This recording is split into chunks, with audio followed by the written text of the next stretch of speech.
Hello, everyone, and welcome to another episode of Speak, Film, and Enter, a podcast where we review and rank movies. I'm Nate. And I'm Dylan. And I'm Adam. Today, as promised a week ago, we have our best horror movie of the 21st century bracket with 32 movies. We watched all of them. We promise. Some of us had to really cram quite a few, whether it was hadn't seen them before or rewatches where we weren't quite sure how we felt about them, wanted to give it another chance. Going to bring the bracket up here in a minute, but just want to remind everybody too that we did have an episode last week where we introduced the entire bracket and broke down all of the matchups. So if you want kind of an intro of it and a little bit more, I don't know. We didn't vote in them or anything. So we just kind of presented everything, explained our criteria and everything. And I think, Dylan, if you want to go ahead, we'll explain this again really quickly for anybody who missed last week's episode, and then we can just dive right into the voting. Yeah, so really quickly, we just put together 32 best horror movies of the 21st century. We did not include horror comedies, at least one that felt more like a comedy than a horror. And for the seeding, instead of ranking them ourselves, because that would have taken far too long, probably a whole episode in itself, just arguing over the rankings, we tried to make it as subjective as possible. And we created a rating system. So we went to the top 3 movie sites, Letterboxd, Rotten Tomatoes, and IMDb, made a little formula for their average score, and that's how we ranked them. So if there's a movie that's a very low seed and you're like, what, how could they possibly have this down here? It was not entirely us. So Right. So then we ranked them. Last episode we presented the matchups and discussed some of the interesting ones, and now it's been a week, and it's a week until Halloween, and so let's get into the tough decisions here. I've been looking forward to this episode. Yeah, I've been looking forward to this for a while as well. Also, finally, watched all these movies in the last, especially 10 days. And we're finally here. I'm very curious to see how this is going to go. It was fun to watch all of these, though. I mean, and some of them rewatches, some of them I had never seen before. It was really fun to go through. So without any further delay, throw this up on the screen here for the YouTube audience. And we can get to our first part here, the upper left side of the bracket. And a reminder, if you're just listening to us over the podcast, there are 32 movies here. We did this kind of March Madness style. So each region, so to speak, has 8 movies seeded 1 through 8. So there are 4 1 seeds, 4 number 2 seeds, et cetera, et cetera. And the very first matchup that we have, I just realized we missed an opportunity. We could have named the sections of the bracket, like how in March Madness, it's like the small town or the town where they're being played, right? The Wichita bracket. And then we could have used fictional settings from horror movies, like the Salem bracket or the Hawkins bracket or something, you know?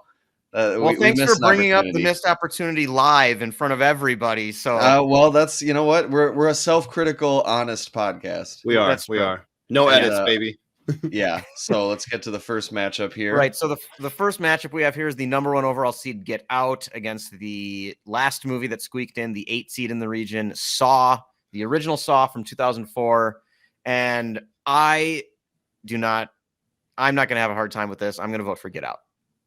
I am also going to vote for Get Out. I think the original Saw is definitely the best of the franchise, and kudos to it actually having a story and some twists, and it actually has some merit to it more than just kind of what the franchise became. But yeah, no question here. Get Out.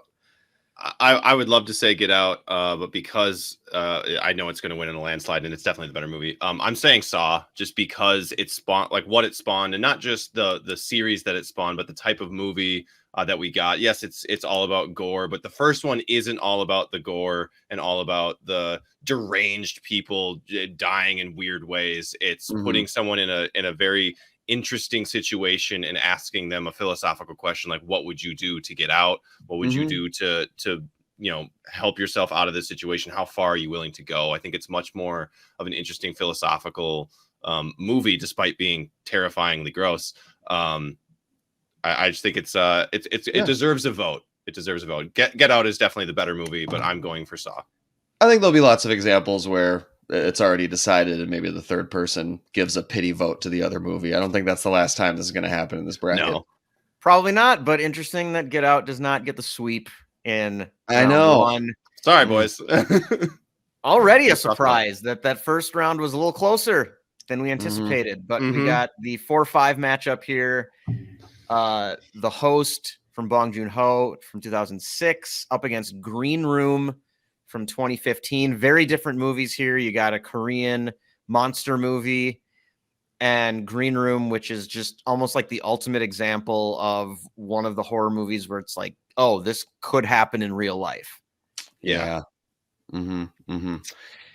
Yeah, this one's really close for me. This is one of the decisions. That's why I didn't dive right in first. I'm actually I can give a first vote if you'd like. Go for it. Yeah, you Adam. go first, Adam. Green Room, 100%.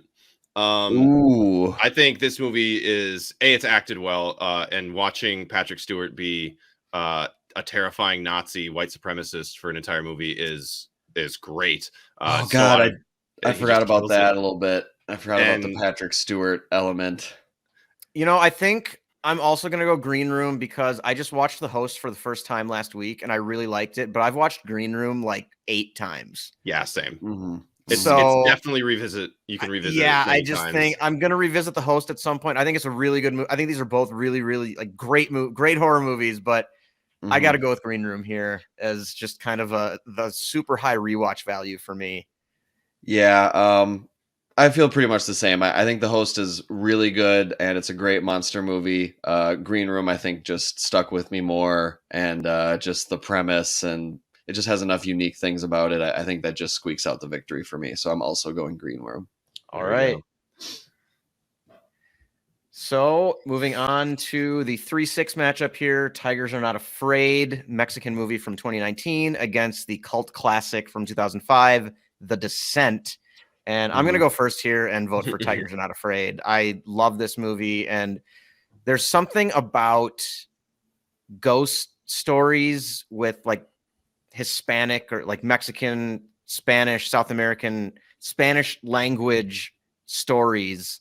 I think, Dylan, because we went to the immersion school where we learned Spanish as kids in elementary school, where something about them just like really captures my imagination. And when combined with the supernatural, I just feel transported to like a whole different world, really. I just love those movies, and I'm voting for Tigers Not Afraid. Yeah, I agree, and there's a few from that genre that are in this bracket, and I agree that is always a great combination of elements. With this one though, I think Tigers Are Not Afraid is a more beautiful movie, and it probably has more to say. But I just think The Descent is a scarier movie, and it's just what they're able to achieve with the caves and stuff, everything that even happens before the horror supernatural monsters show up. Like I think The Descent is just it's a cult classic for a reason, and I'm voting for The Descent. I'm going to echo that as well. I think The Descent is a scarier movie, and it's nearly impossible to beat that ending. Yeah, that's pretty good. So that in and of itself like raises the bar. A good horror movie with a good ending, with a great ending, honestly, is creme de la creme. A lot of horror movies fall off at the end, and I think that really sticks the landing. So I thought this might happen, but I'm disappointed in both of you. That's fair enough. I agree with Dylan's point. Tigers Are Not Afraid is a more well put together, beautiful movie, and it's got more to say. It's just not scary enough, and I don't have the Spanish language connection that it's not about what Tigers Are Not Afraid doesn't have. It's just about the qualities that The Descent does have. Okay, that for this particular bracket, I got to go. All right, with The Descent. We're going to have a very similar matchup again here with Guillermo del Toro's The Devil's Backbone from 2001 against It Chapter 1 from 2017. And we'll just repeat this again. I'm going to vote for The Devil's Backbone, so I'll just leave it to you two to kill my dreams. Yep, and I really, really like The Devil's Backbone. It is a very underrated, must be seen more by more people. I will always recommend it to people, but I got to go with It Chapter 1. It was just seeing this in the theater. It kind of took everyone by storm. A lot of good jump scares, capitalizing on that Stranger Things group of kids fighting the supernatural haunting element of the town, and it just had a lot going for it. It was just such a fun time.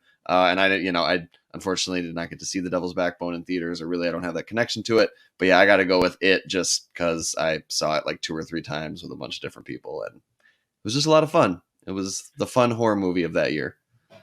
Yeah, I'm also going it. I'm a huge fan of the book, and I thought it was pretty faithful to the book, and that's helpful. I thought the acting was good, and I love the character of Pennywise, and he's a special kind of creepy. If It Chapter 2 had been combined and we were voting for both, Mhm. I might have given it to The Devil's Backbone. Yeah, It Chapter 1 is definitely the better of the two. agreed. All right. Sorry, Nate. That's fine. You're both just horrible people, and I His hope you're aware of darlings are that. out. They are. I think I'm just going to turn this off right now. There's no point in continuing. I have no other interests left out of any of these other movies. You really thought you were going to carry, you're going to be able to convince one of us to go with and carry like Devil's Backbone all the way to the final 4 or something? I didn't think it was going to have that strong. I was pretty confident that The Descent was going to win, but I didn't think it was going to have that. I will say, though, that one bothers me a little less because I also love It Chapter 1. Yeah. So that one I also saw in theaters like 3 times, and I've watched it like 2 or 3 times since. So I also really like that movie. So Okay. now continuing in the first round, the next region, the number 1 seed, the Lighthouse, against the number 8, Dawn of the Dead from 2004. And I went first the last couple times, so somebody else can go first this time. All right. Well, I'll go first. So I rewatched both of these, and I gotta say, The Lighthouse, I feel like I understood it a lot more the second time. I felt like I totally, once again, was blown away by the acting, particularly Willem Dafoe. He's played so many amazing roles, but it seemed like he was born to be an old sea captain. Absolutely. Like he is just, my God, the dialogue, everything. It is a fantastic movie. If I want to watch a horror movie, I'm going to put on Dawn of the Dead instead. I'm going to get outvoted, but I think Dawn of the Dead is a better horror movie. I don't think you're going to get outvoted. I'm going to disagree with you. It's crazy and cerebral and like bravo, but like I don't know. I think Dawn of the Dead is also. I have a soft spot for Dawn of the Dead, so I think it might just be when you watched it, because I had never seen it before, and I watched Dawn of the Dead last week and found it to be as run-of-the-mill basic zombie movie as I could possibly imagine. So I'm absolutely voting The Lighthouse just for its sheer uniqueness. That's fair. I think Dawn of the Dead is where a lot of because that's the resurgence of the zombie genre in recent memory. 2004, right? Like that's when Call of Duty added like zombies to Black Ops and stuff. That's where a lot of that stuff came from. The truck that's got all the barbed wire and stuff on it, and all that kind of thing. A lot of those tropes have come from this movie. I have a really tough time with this because The Lighthouse is so good, but I'm going off the fact that weird. It's so weird. When I show this to people, half of everybody hates it, to like absolute disgust. We'll never watch again. And the other half are like, "That was pretty good. I'm going to watch that again." And I think Dawn of the Dead is the better, scarier movie. Is The Lighthouse scary? It's just Dawn of the Dead isn't scary. It's zombies. It's scarier than The Lighthouse. I mean, The Lighthouse is just, you can like it more if you want, but it's not like Dawn of the Dead isn't scary. But how scary is The Lighthouse? What's the scariest moment in The Lighthouse? 30-year-old man, you're like, it's not that bad. But if the scariest moment in The Lighthouse is whatever crazy dreams you have at 3 a.m. the night after you watched it. Oh God, fair enough. Oh, Adam, you better vote. You can vote for Dawn of the Dead if you want. But I don't find either of those movies particularly. I think because it's scarier is not the reason to vote for Dawn of the Dead. Certainly not the reason to vote for a movie in a horror movie bracket. I don't think either of those movies are particularly scary. Certainly not. What an legit argument if the movie is scary. Dawn of the Dead, the little the lower division school that could. Oh my God! If I was going to run to the Final Four, I am turning this off. Out of some nothing conference.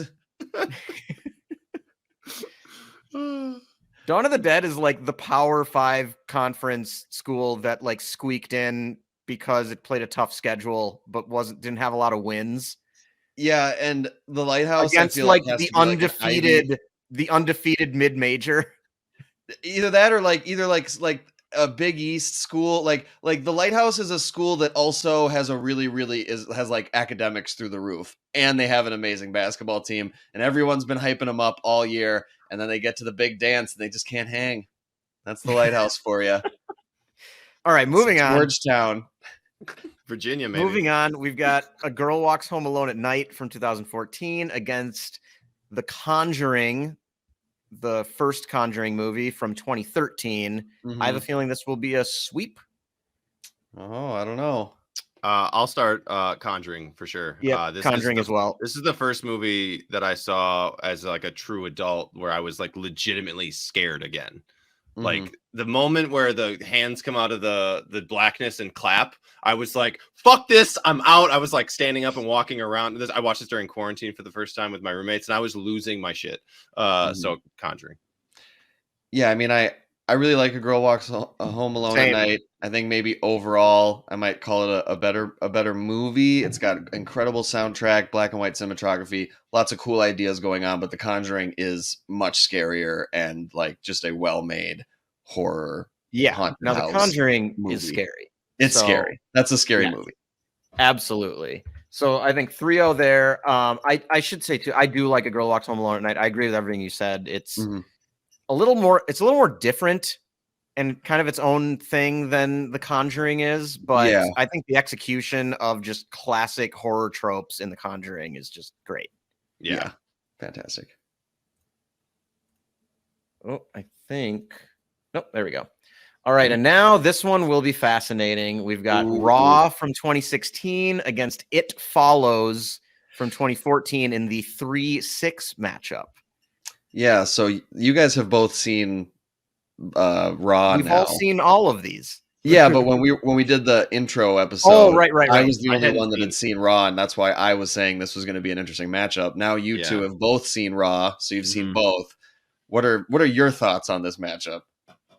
So I totally see why they both deal with kind of different types of like sexual politics and expectations that we place on particularly young women in general. And I think from a thematic perspective that Raw is maybe a little richer, but I love the concept in It Follows. And I think it's got some genuinely like really scary scenes in it. And it's got one of those really fun, just kind of horror tropes of just like a group of young people battling an evil, and I really like that. So I'm gonna vote for It Follows. It Follows I like a lot. I enjoyed Raw, but I also really hated her second movie, Titan, and I think I went into Raw with a little bit of that still attached. But I'm definitely voting It Follows. I enjoyed Raw as well, but It Follows definitely.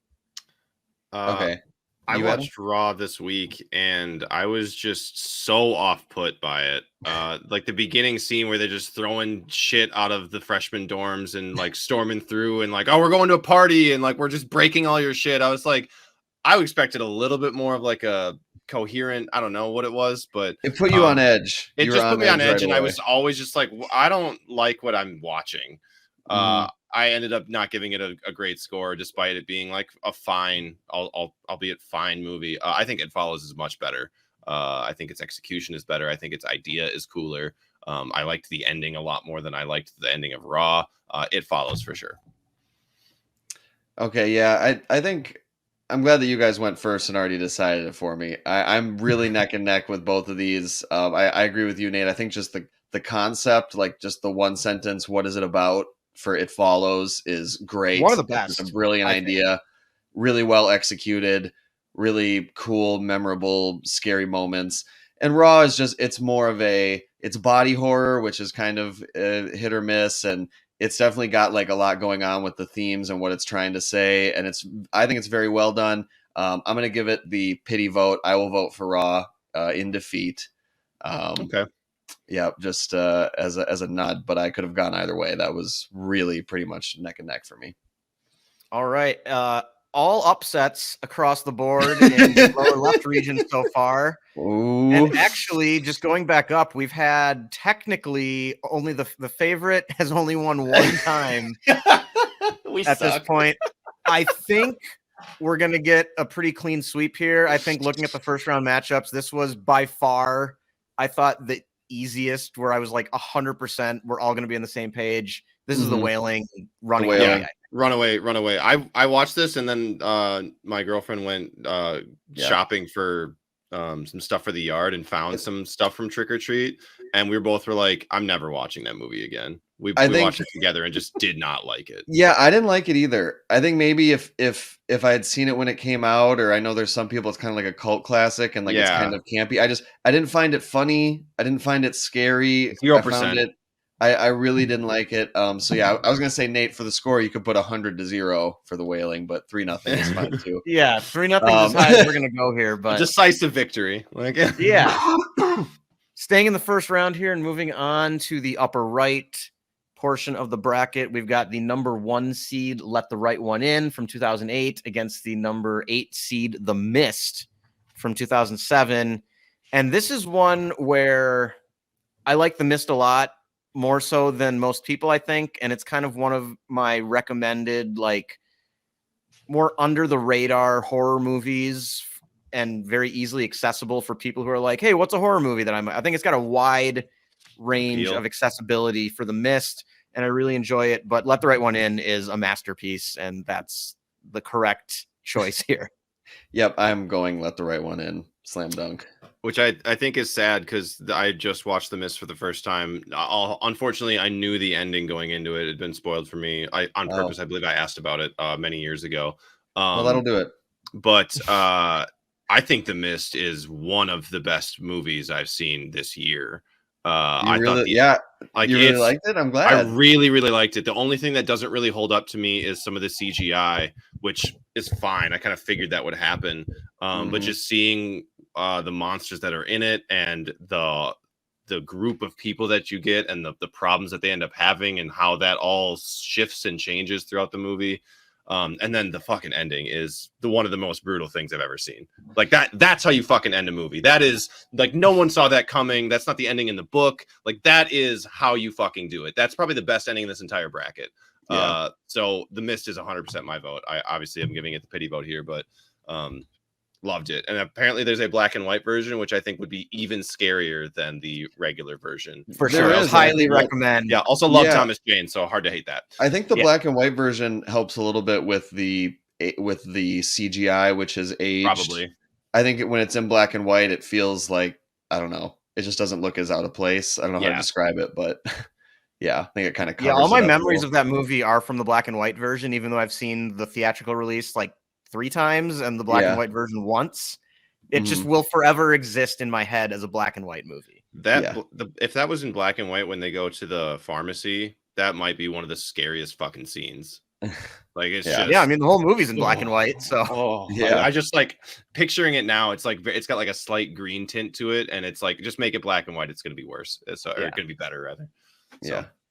So the 4-5 matchup here is The Others from 2001 against Jordan Peele's Us from 2019. This is an easy choice for me. I don't know how you guys are feeling about this one. I'm a little torn. Feeling pretty tight. I could go either way. I need to get the ball rolling then? Yeah.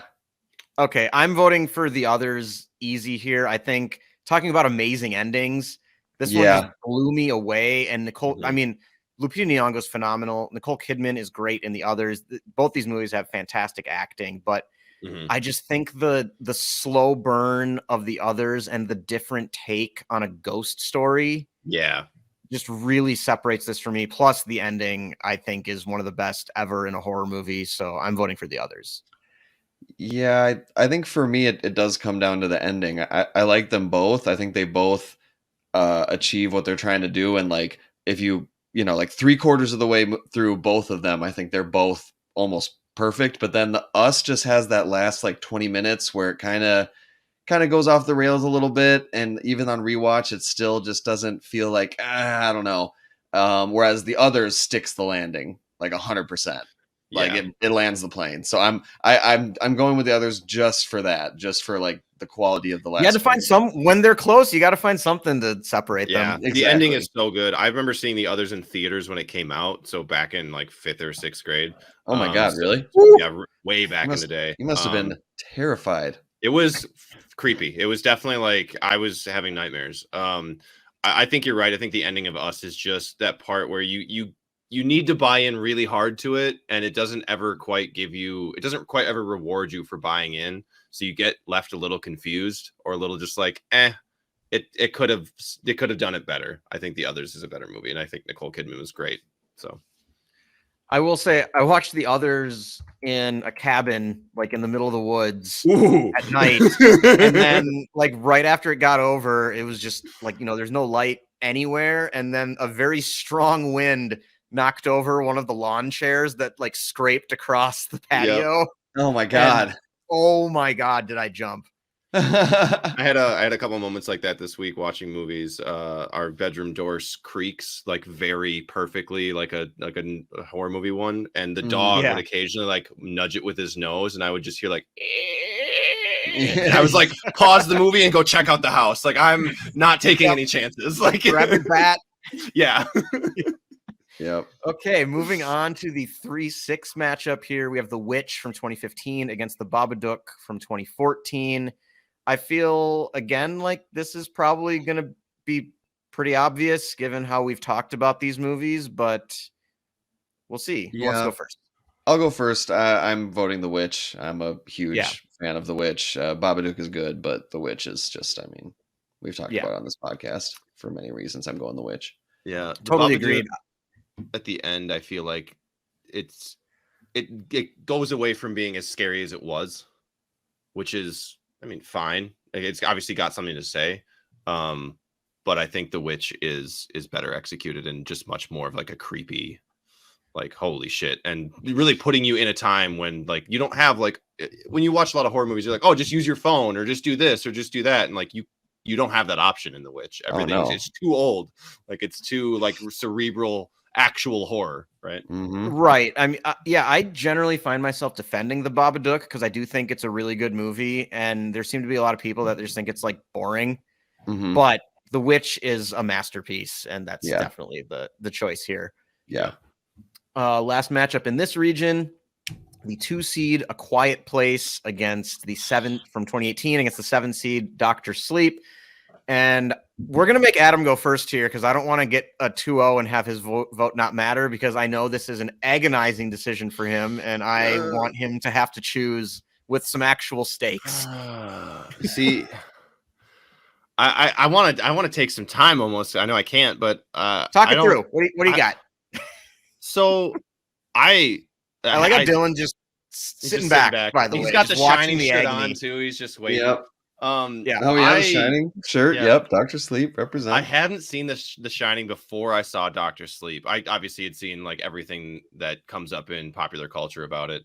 And so Dr. Sleep just kind of like threw me for a loop. It was so much better than I thought it was going to be. And I liked it so much more. And Ewan McGregor was fantastic. And I love me. Now I'm going to forget her name. Rebecca Ferguson. Thank you, Rebecca Ferguson. Like, that's a darling for me. That was such an interesting, creepy movie. I think the originality of A Quiet Place and how well that like is executed, the anxiety you feel, the tension you feel of just not being able to have sound. I remember watching that movie in theaters with you guys, and no one wanted to eat popcorn, like drink soda. Like no one was rustling anything. Like, it was adjust fucking themselves dead in their silent. seats. Yeah, it was dead silent. So the theater experience was amazing. And as soon as you see that nail come up, everyone just pauses and is just waiting for when that's going to come into play. And it just surprises the hell out of you. I think I got to go A Quiet Place, even though Dr. Sleep is, I think, a all around more interesting, better movie. And I'm going to watch that more. But A Quiet Place is just the originality alone. It's like when you ask for Hollywood to pump out something that's not the same thing every year, like that's what you want. You wanted A Quiet Place.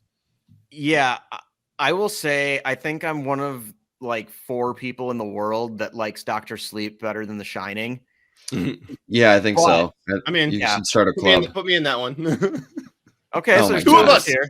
2 of us. Oh my God, that's ridiculous. The I saw it. Continue. Saw it first. Continue.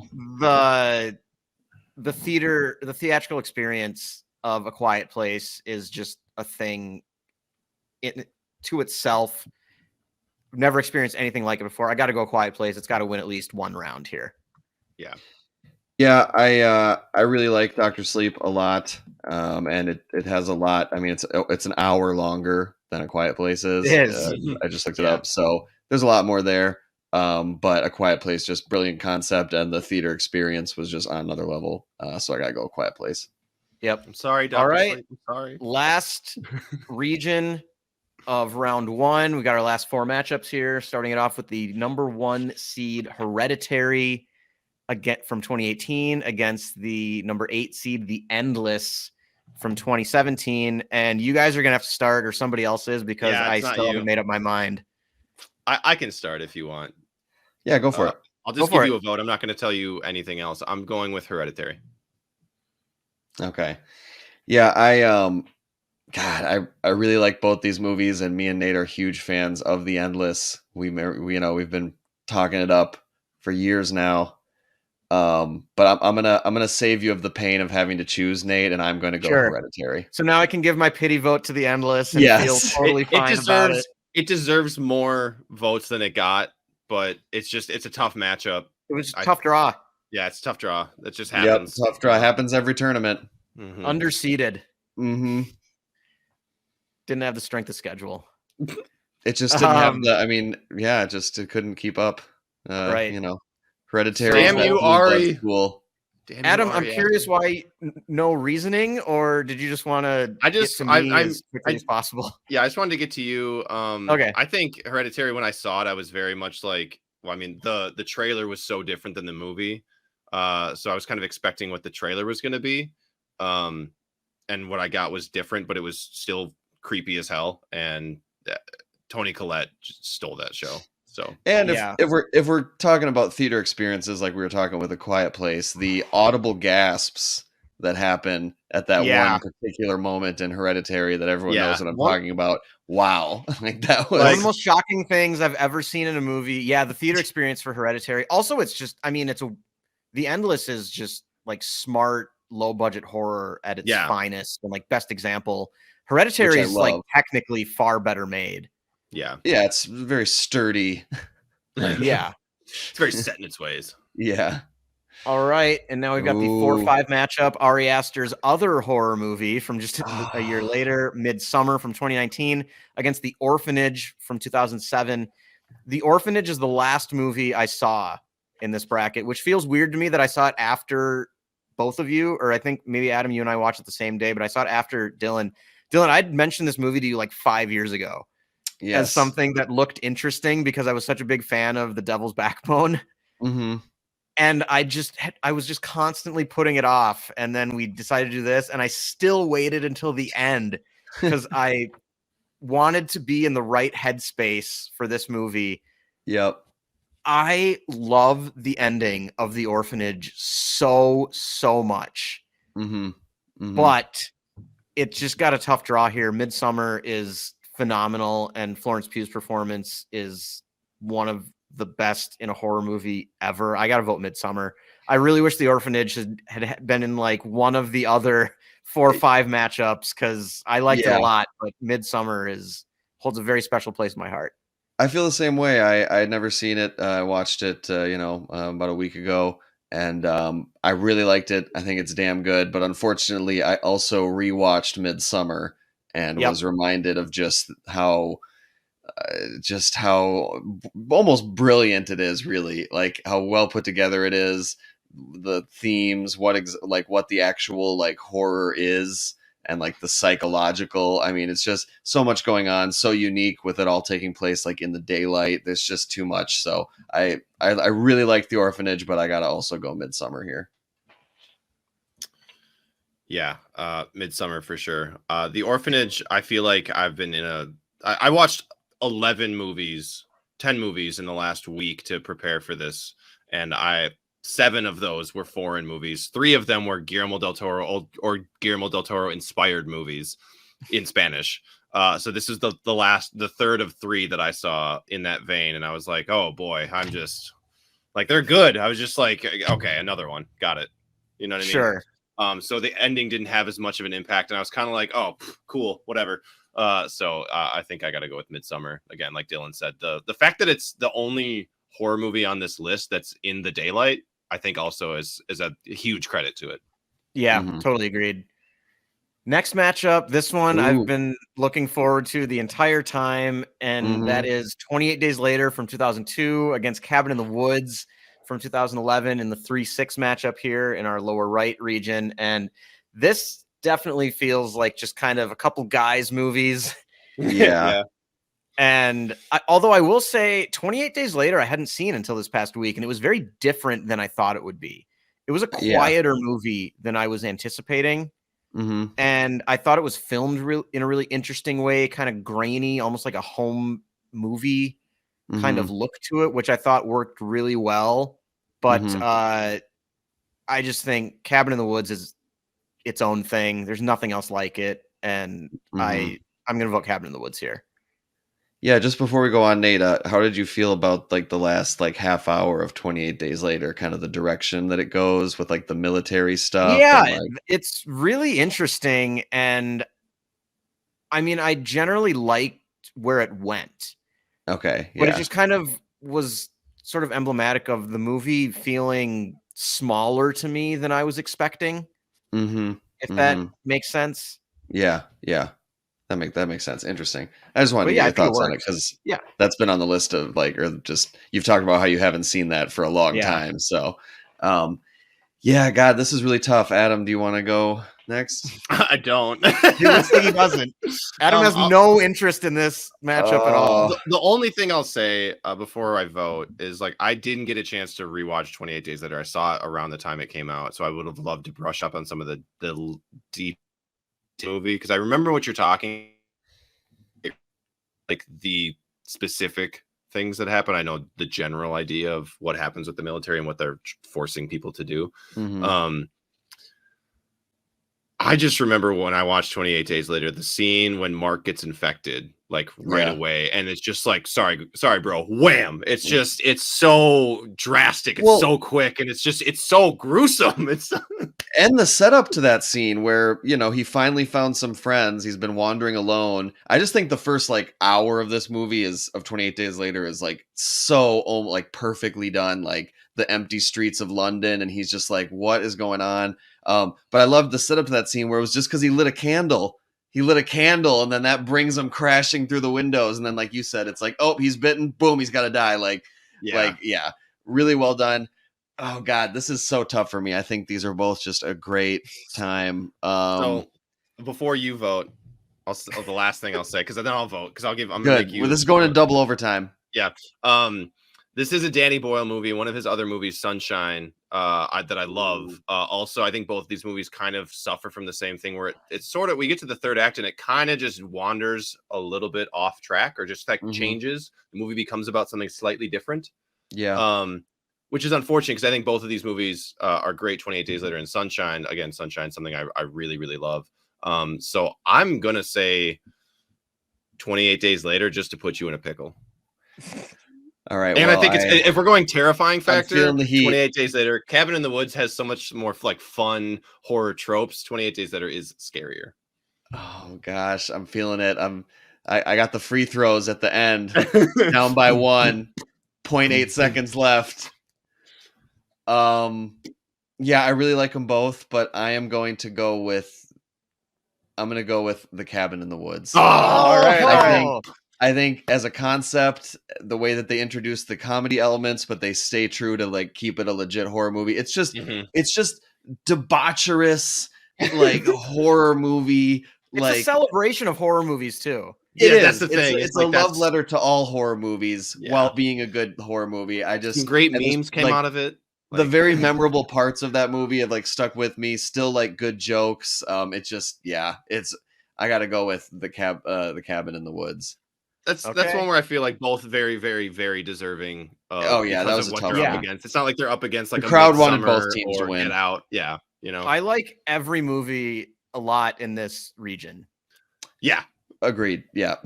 So the last matchup of the first round is the number 2 seed Train to Busan from 2016 against Ready or Not, the 7 seed from 2019. All right, since I had to shoot the game-winning free throws on the last one, I'm going first on this one. I am going with Train to Busan. I really liked Ready or Not, but Train to Busan, we talked about how at the beginning of the zombies craze, 28 Days Later, Dawn of the Dead, that's 2003, 2004. Now we're in 2016. The zombie thing has been played out. There's been shows, there's been video games. Everyone's kind of like, we're over it. And then here comes Train to Busan. It's like, still fresh ideas. I just love it. It's just a great time. I'm going to go Train to Busan just by a little bit.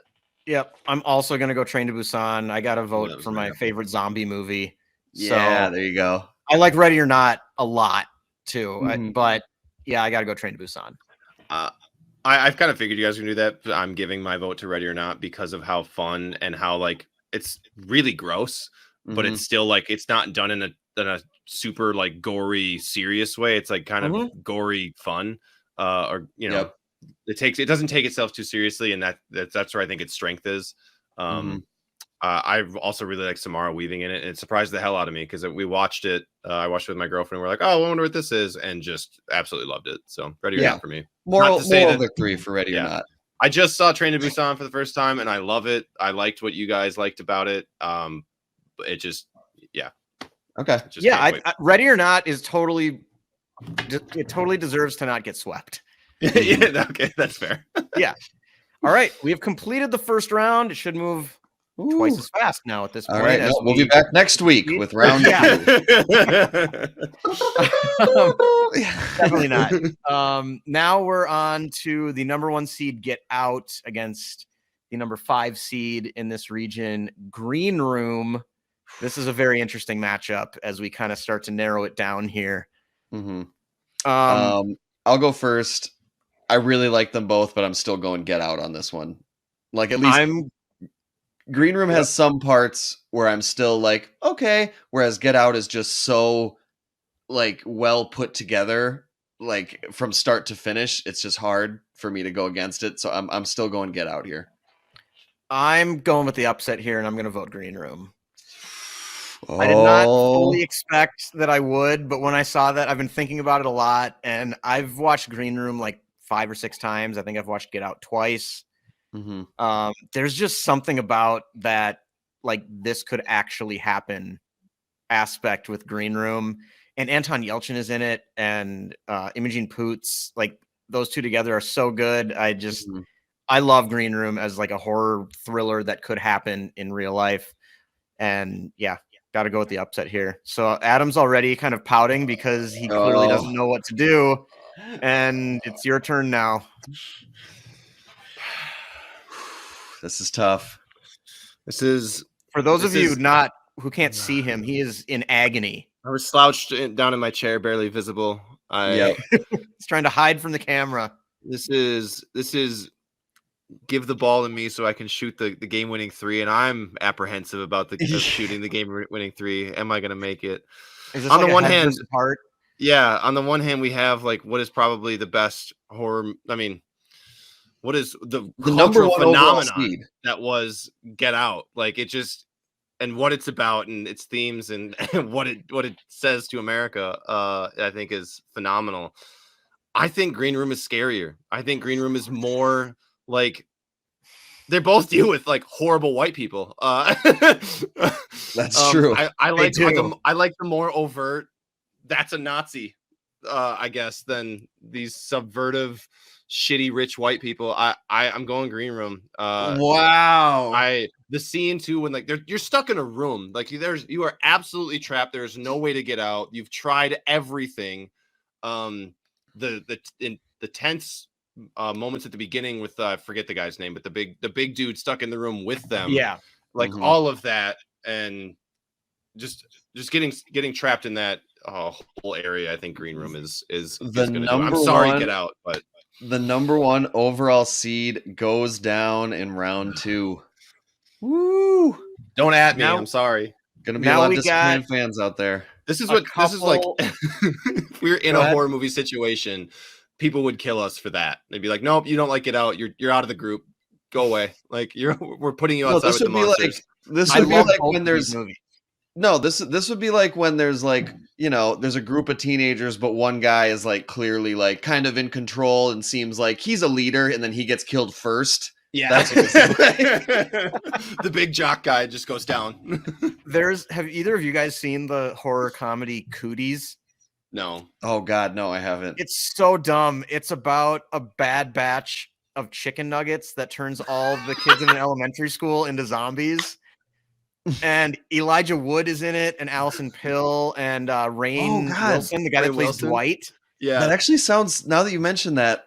I've told you about it before, I'm sure, but what you were just saying about like the guy who looks like he's the leader getting killed first, when shit starts hitting the fan and the kids are like chasing them and trying to kill them, like running through the hallway, and like the PE teacher is running towards them, and everybody's kind of pausing. He goes, "Follow me, I do CrossFit." And then he like runs into the stairwell into just a sea of child zombies and gets killed instantly. It's so good. It's such a stupid movie, but my brother and I discovered it like in the middle of the summer at like midnight one night when we were just like flipping through channels, which is always the best way to discover a movie you've never heard of. If it's any sort of decent or like entertaining, you're like, this is amazing. This is we're like, absolute what classic. is this? And then there are just amazing scenes of like Rainn Wilson as he's the PE teacher, of just like mowing down like 8-year-olds. Oh, my favorite thing. Yeah, it's great. So now we have a matchup here of some upset winners in the first round. We've got The Descent from 2005 against It Chapter 1 from 2017. Ooh, interesting. Both dealing with, a group of friends trying to overcome a supernatural horror. A lot of friend elements at the heart of it. Who can you trust? Betrayals, things from the past. Just for its, just because it's so gnarly. I'm still going The Descent here. I'm still going The Descent. For me, I don't know if it's gonna win, but if I had to choose, maybe because I have seen it like many times, and The Descent, like I mentioned, it was one of those movies you haven't that worn out never the album was able yet? to see until like a couple years ago. So I'm late to the party, but I'm gonna vote The Descent. A lot of the horror is underground in both. Actually, there's a lot of similarities between these. I went last. The last go here, so I don't want to go last this time, but I'm afraid that if I do go last, I'm gonna be casting the final vote again. Go ahead. Like the deciding vote. I can't tell. I can't separate. Like, do I like the story of it more than I like, or like as much as I like the movie, or vice versa? Do I like the movie as much as I like the story? I really like it. It's one of my favorite books of all time. We're talking about the movie. The movie's fantastic. Everything about it is good.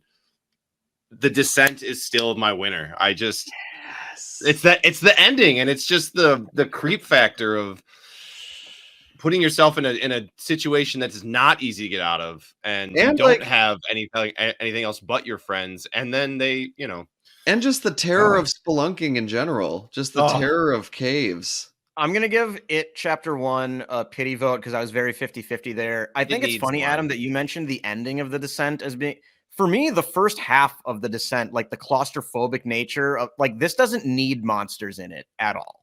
No, it doesn't. This would be this would almost be scarier to me if there were no supernatural elements. The idea of just getting stuck in one of those like narrow caves and not being able to move or get out, like, you can't wiggle. The Descent makes me like tense up.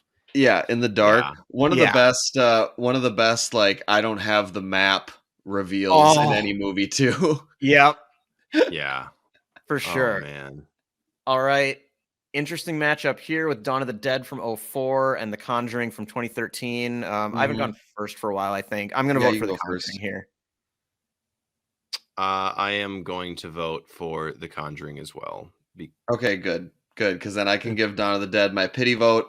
I went to Dawn of the Dead U. That's my alumni. I'm glad I'm an alumnus. I'm glad that they got as far as they did. It was a close game. They had the big upset. We had our moment. Yeah. Right. And now it follows the number 6 seed in the lower left region against the Wailing, the number 2 seed. And this is going to be a sweep, isn't it? Yeah. Yeah.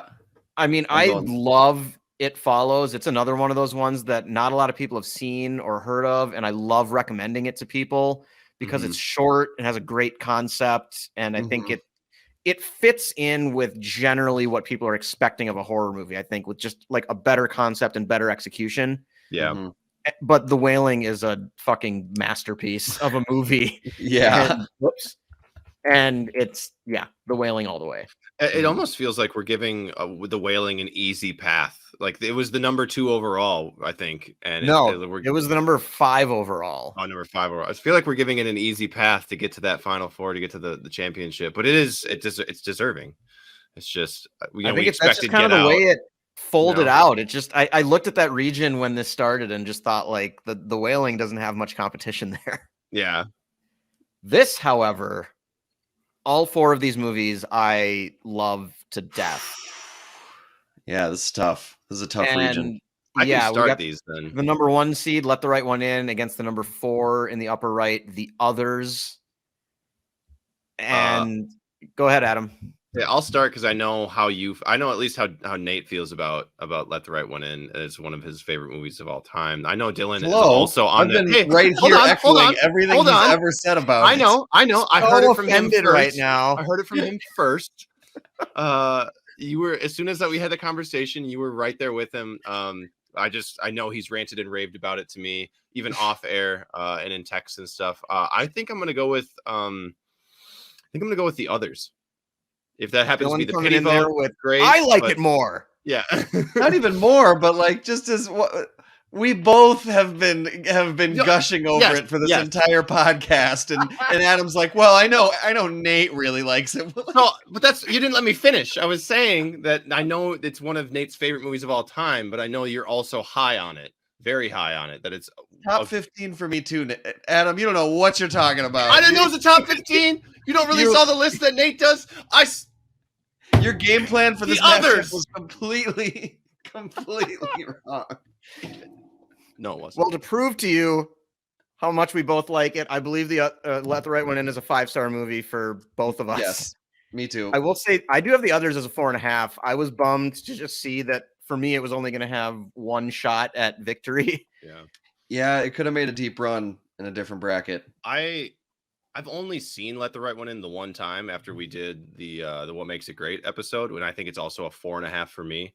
But I know you guys have had more staying power with it. You guys have rewatched it a few times each, and that's what obviously elevated it in your own minds. So I just haven't gotten there with it. So that's why I gave my vote to The Others. Totally fine. The Others is a great movie. Yeah. Next time that we talk about Portrait of a Lady on Fire, I'm going to be like, I know that it's really a Nate movie. It's really, Nate really likes it. I know, Adam, you think it's cool, but like Nate really loves Portrait of a Lady on Fire. Okay. Getting so salty here. All right, moving on to movies that have no horror or anger in them whatsoever. The 3 seed, The Witch from 2015 against the 2 seed, A Quiet Place from 2018. This one's tough for me. This is almost, this is like, I think this is, at least for me, this is 2 5-star movies going up against each other. Or maybe I have Quiet Place just slightly under, but I'm going to go to the Witch just based on my all-time rankings of movies. It is higher than A Quiet Place. I think they're both fantastic. Yeah, I think for what they are, they're both perfect. The Witch just has a little more going on, a little more cerebral, makes me think more, whereas A Quiet Place is just great idea and terrific execution and unbelievable theater experience. So really close, but I'm going to go The Witch. I'm going to go with A Quiet Place on the originality of idea and the execution of that idea, the world building that happens within it, because they have to show all the places they need to get to. Their daughter being deaf is a huge portion. I just think if you're going to show one of these 2 movies or you're going to tell somebody about a movie to watch, you're going to pick A Quiet Place. It's more of a general horror vibe. I feel like The Witch might turn some people off. I think A Quiet Place is fantastic. It's my vote. I also love both of these movies. I think the execution for A Quiet Place is fantastic and the theater experience is great. I think executing something like The Witch as well as it is harder to do. We kind of talked about this in the intro to the bracket episode, where the scary stuff about The Witch is what isn't on screen, and kind of the suspense and this idea that like something is out there and you can't see it. And I'm voting with for The Witch here. I think these are both great movies. I do like The Witch more. I think it's scarier, but you can't go wrong with either of these two. But it's going to be The Witch. Moving on. That's fair. Ooh, all right. That right there is. Yeah, we got an upcoming. I tried to help you. Sorry. Yeah. All right. Now, this one was always kind of lurking as a possibility. The two Ari Aster movies in round 2. Hereditary, the 1 seed in the lower right region against Midsommar, the 4 seed. Both Ari Aster movies, back-to-back years, 2018, 2019. I'll kick things off here. I'm going to stick with my girl Florence Pugh and go with Midsommar. I'm gonna jump up next because I don't want to take the game-winning shot. I'm gonna go with Hereditary just by a hair. I think that again, I think they're basically equal. Midsommar is more of a psychological, and it's like trying something that has never really been done before, and it does a really good job at that. Whereas Hereditary is like capturing all this stuff that we've kind of seen before, but still giving it to us in like a new way. And just certain moments of Hereditary are straight up scarier than Midsommar, which is a lot of kind of unsettling, slow burn dread, kind of like you're like, oh God, you're thinking about it later, like, oh, that was messed up. Whereas Hereditary is like moments where in the moment you are like, oh my God, like you're like jumping out of your seat, or you're just like white knuckle. So I'm just gonna give it to Hereditary, but I could really go either way. These are both really great movies. That shocks me because I believe for your birthday one year we we got together and got you a Midsommar gift. I think it was you did, and it's fantastic. It is on my shelf right now. So I was thinking you were going to give this a Midsommar just based on that, because it was held in such high regard for you. Oh God! Well, now you made it personal. Now I'm an asshole for not picking Midsommar. See, this is apparently I came into this one wrong too, right? It's not your favorite movie. It must be Nate's favorite movie. I must be confusing it. I am actually going to agree with you. I'm going with Hereditary. Ooh. I have only seen Midsommar the one time. I've watched Hereditary a few. It's not for lack of wanting. It's just for like, man, I gotta get back into that movie. I gotta really give it its due. Yeah. And I think the descent into madness for Toni Collette's character, I think, is so well done, and it's just more terrifying. It honestly, I was kind of in the same boat where I hadn't seen it since it was in theaters, and so I was kind of fading as to like, is it really that good? It's more kind of weird cult stuff. Like, is it really that scary? So I'm glad that I rewatched it. That made it a really, really, really tough decision for me. If I wouldn't have rewatched it, I probably just would have said Hereditary. But Midsommar I rewatched both of them so good 2 weekends ago, and Hereditary went up in my mind. It made it closer, but Midsommar was just like confirmed. Yeah. Great. Gotcha. Yeah.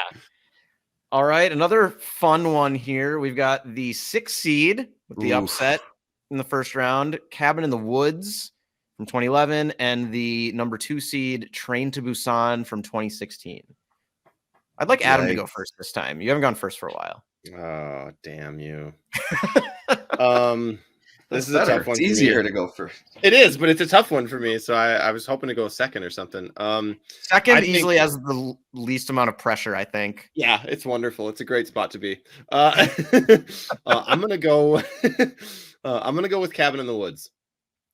Because it's the homage. It's the one it's got a little bit of humor to it that's left in the bracket. It's the one that's the true love letter to horror movies of all types. As I said when we were talking about it before, it's got a bunch of great memes that came out of it. It's so clever. Great lines. And I just when they're love taking office bets on the monster and like who's gonna survive long. I mean, come on. I mean, think of during quarantine, during 2020, was when somebody was like, "Oh, who had killer bees on their board?" That's from this movie. Like that's right. Where that meme is from. So like, how do you let it slide by? It's the little darling that could this go around. So it's the Cabin in the Woods for me. You want to go next, Nate, or is it me? I'll go next. I'm voting Train to Busan. Ooh. I just got to keep riding my favorite zombie movie of all time as far as I can take it. Oh man, that sucks. That was a mistake. I should have gone first on this one.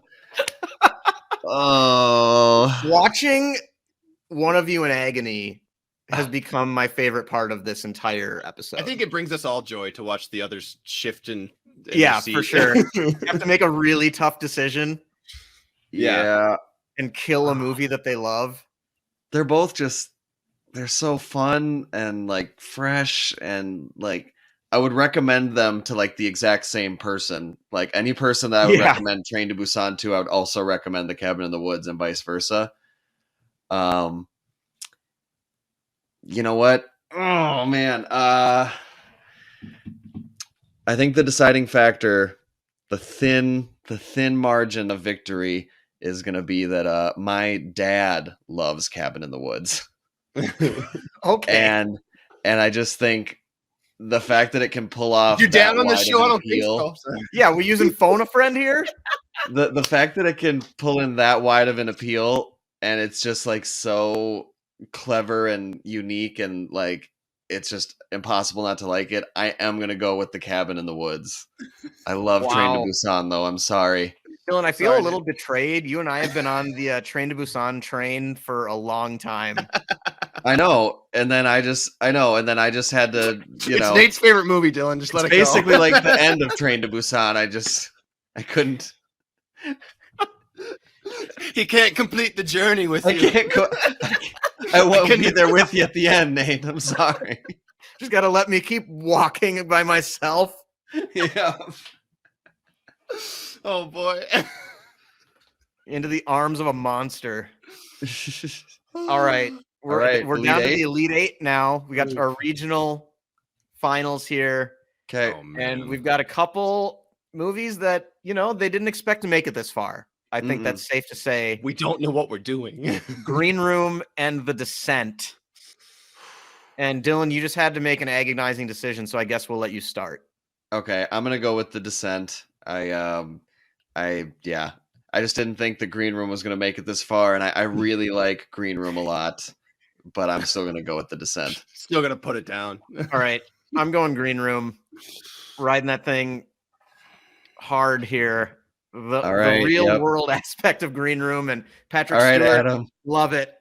Come on, Adam. I'm gonna have to watch this episode back just to see how many times each of us is put in a horrible position to go last. Do the right thing. Well, that's why it's got. Nate has to go next for third because. But it's got to be two that he loves. It's got to be Green Room. This is really tough. I love both of these movies. Absolutely love both of these movies. And they're both. I mean, like at least in the first half of The Descent is very like could happen in real life type of horror. Both of these are very based. They're very visceral. And they're very visceral. I love that there are moments in both where you think like, oh, we're gonna get there, like things are turning, and then they absolutely don't. I think you should vote for Green Room because the font on the poster is way cooler. Yeah, but the cover, the poster itself, The Descent is very, I don't know. Look, there's 2 extra feet in there. That's not a thing. I never noticed that. It's the front feet of the woman in the middle. Yeah. Oh, okay. I take it back. Yes, there's a appropriate number of feet in the poster. You found the extra feet. Mystery solved. Well, I'm sorry, but what is he hitting in the poster for Green Room? He's hitting the ground. He's not hitting something. He's like psyching himself up. He's swinging a machete at the ground. He's waiting for evil Nazis to charge him. Oh, okay. What do we need to say? They're evil? Are there good Nazis? Okay, that's a bit redundant. Fair enough. I'm just trying to give myself some time, Nate. Just I understand. Let me have this. Now going into double overtime. The game is on the line. I am gonna go. I honestly have no idea. This is a coin flip for me. Maybe you should flip a coin then.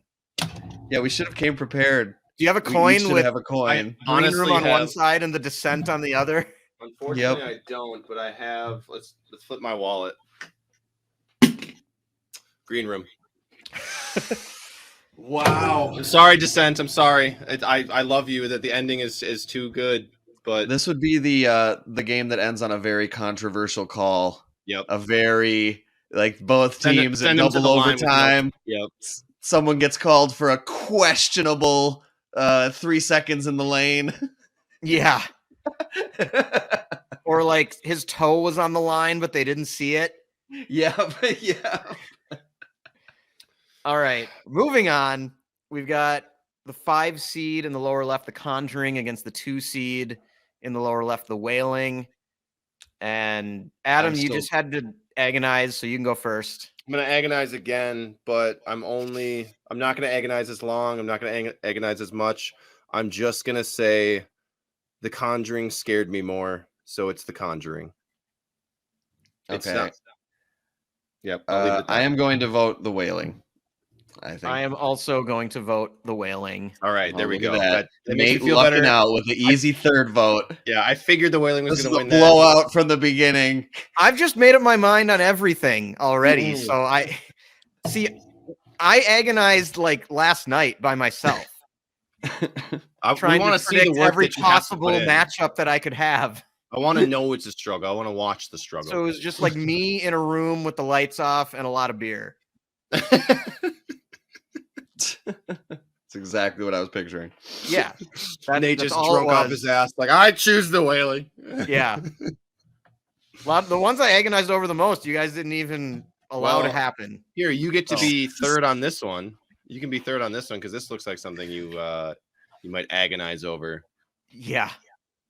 Okay, yeah. This Nate is should be the In deciding the upper vote on right, this one. the number 1 seed, the Wailing, against the number 3, Let the Right One In, against the number 3 seed, the Witch.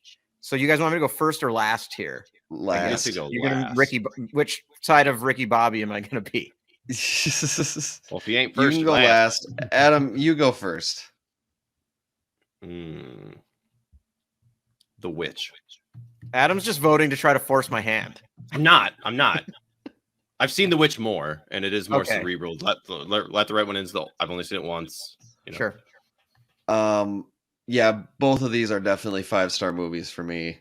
This is one of those like Elite 8 matchups that could have been the championship game.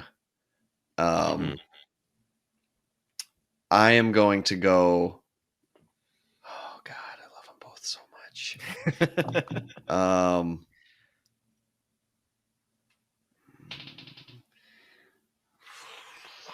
You know, oh God, this is so close. This is so tough. I'm just to make it interesting, and because I'm gonna go with Let the Right One In, and I'm gonna pass it over to Nate to make this choice. Yeah, and like you, Dylan, from earlier, I'm also just gonna have to reach back into my overall movie rankings. And I got to go with Let the Right One In. This honestly, these would both be in my final 4 if I was just doing this myself. Oh, if we had ranked these would both be number 1s. Like the Witch would be a number 1 seed if we had done the ranking. Yep. Yeah. I'm going Let the Right One In here though. So and that was a 2-1 win, I believe. Yeah, it's 2-1. I'm getting a little echo, by the way. Yeah, I'm getting echo from somebody. Oh, really? Really? Just a touch, though. Turn myself down. That might help. All right, moving on. Adam's got headphones, so it's either coming from me or Dylan. Can't do much about it now. I turned myself down. That helped, I think. Yep, things get crazy when you reach the final 4. I would because we've been yelling. I'm sure the levels got distorted. Call it that.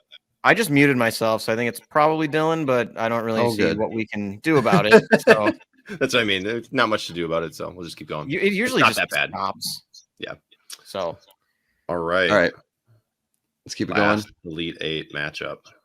Last Elite 8 matchup: the number 1 seed Hereditary against the number 6 seed The Cabin in the Woods. Cabin in the Woods. Just gonna start it anyway. Fuck it. Adam goes Cabin in the Woods. I really love Cabin in the Woods, but I gotta go Hereditary here. This one, I actually don't have a great answer for. He didn't agonize over this one with all of his beer. He forgot about it. Yeah, I was just so certain in my ability to get Train to Busan to this point that I never considered any other possibilities. You thought it'd be Train to Busan and Midsummer here? Yeah, I actually did. Mm-hmm. God, these two are just so different. I know. Hereditary is just so dark and smart. Mm-hmm.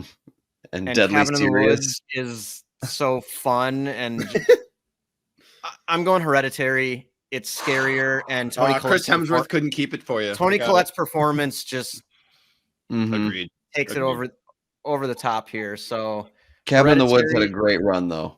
It did. The Cinderella story of the tournament, everybody's favorite underdog. Mm-hmm. So that brings us to the final four, which just give a really quick recap of is Green Room against the Wailing and Let the Right One In against Hereditary. Wow. 2 number ones from the West or from the East, and a 5 and a 2 from the a 5, a 2, and 2 number 1 seeds. Interesting. That seems about right for a usual March Madness. But not the number one overall. That's fine. That's fair. They lose sometimes. They don't always win it. Gonzaga usually loses early. That's true. That's true. Or Kansas. Yeah. All right. All right. So we're on Green Room and the Wailing. Mm-hmm. Yep. I'm gonna go the Wailing. If you guys are gonna pull this upset, it's gonna have to be you guys. I am. No, I'm also going the Wailing here. It's a sweep. Oh. Even if that was the Descent, I think it's still a sweep.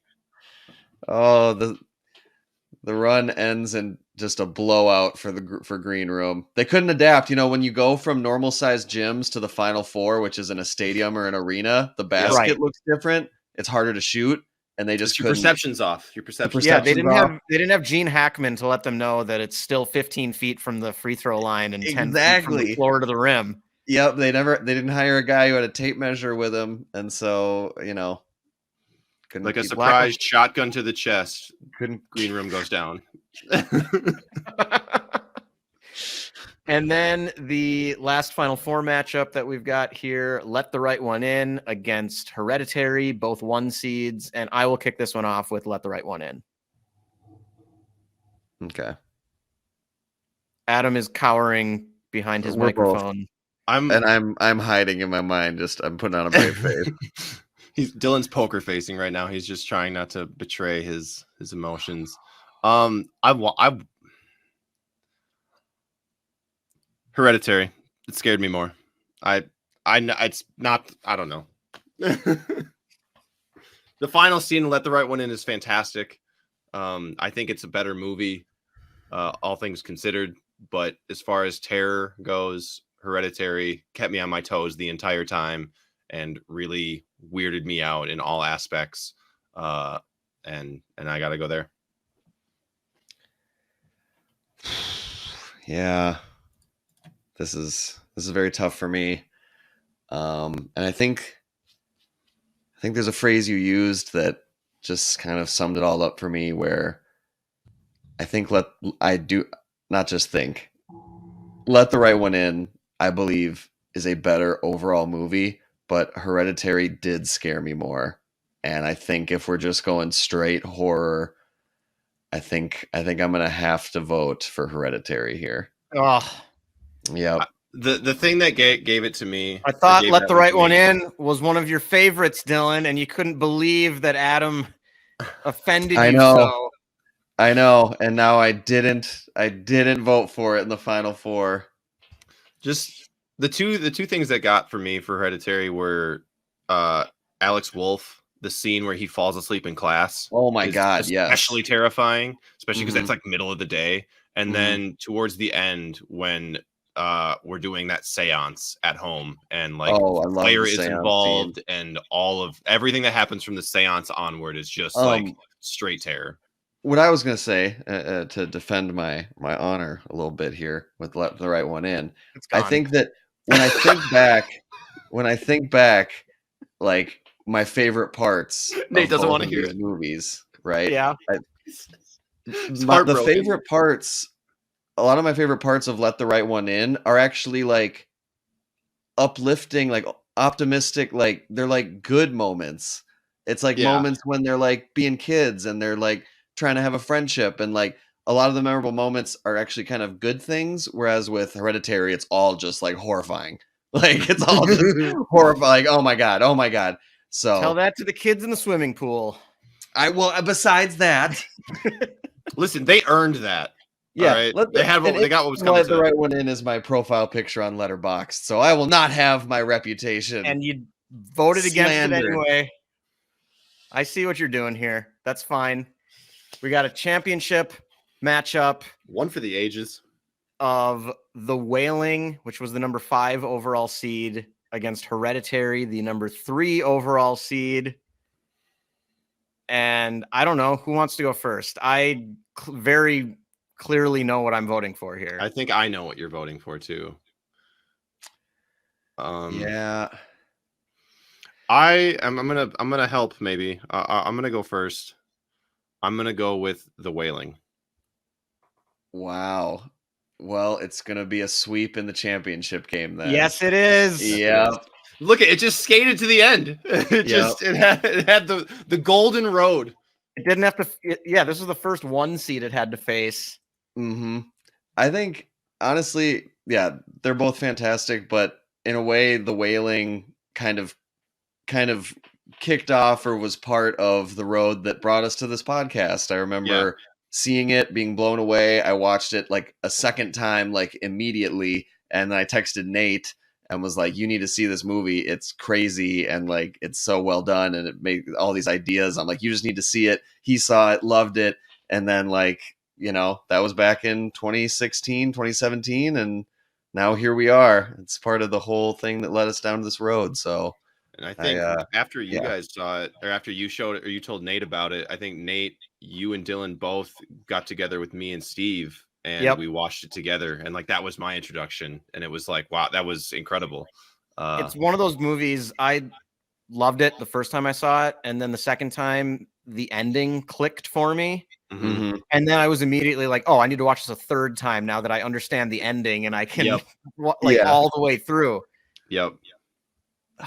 Yeah, it's just got so much going for it. The ideas, the themes, the execution.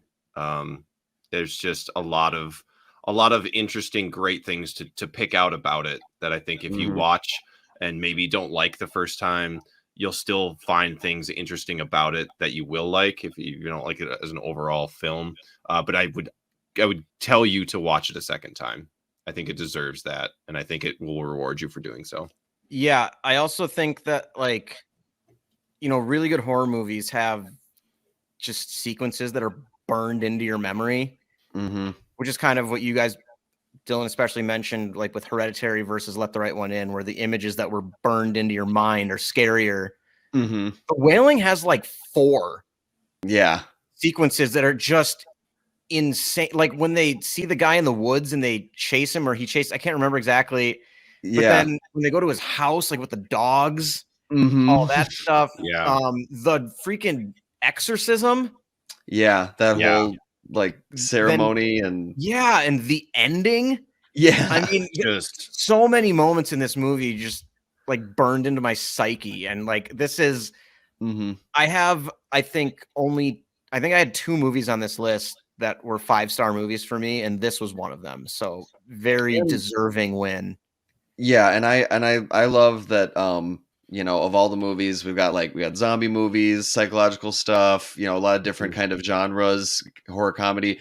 But like with The Wailing, like I love how the main theme, or one of the main themes of the horror, is just like way back, going all the way back to the beginning. It's just like good versus evil, like Satan and God, like competing for souls. Like that's like that theme of just how they weave in like the religious stuff, but not in like an overt way. Just like, I just like that the theme is it's like the most ancient of all themes, you know? Yeah. It's timeless. It's so timeless. Like, well, and it's too, I think what makes a great horror movie, beyond being just regularly scary or just being like a very good at scaring you, is like it's got to hold up in as a good movie as well. That's why we have Let the Right One in here. That's why we have Hereditary, Midsommar.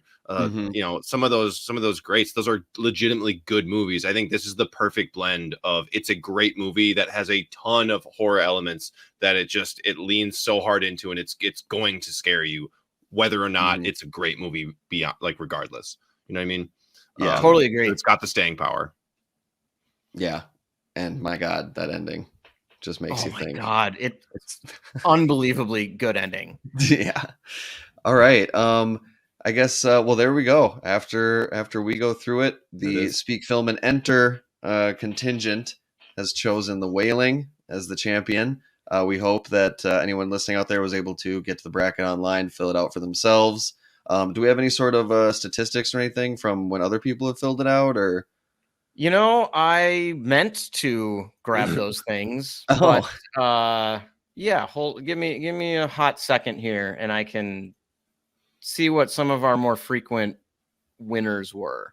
Okay, yeah, because I definitely, you know, I filled it out with a few people. A local renowned intellectual filled it out. She had, I believe, Midsommar as the champion, but she hadn't seen very many of the. I mean, I had to do about a ton of research on this. I mean, this is probably the most movies I've watched in a week, in a year. So I did a lot of research. I was in the same boat as the renowned intellectual. I just haven't seen a bunch, so I had to get to a few, and had to rewatch a few that I wasn't as up to date on as I thought I was. So it was fun. It's definitely, I know we've done like we did the October streaming guide. We've done best horror movies to watch in October. I think one of our first years.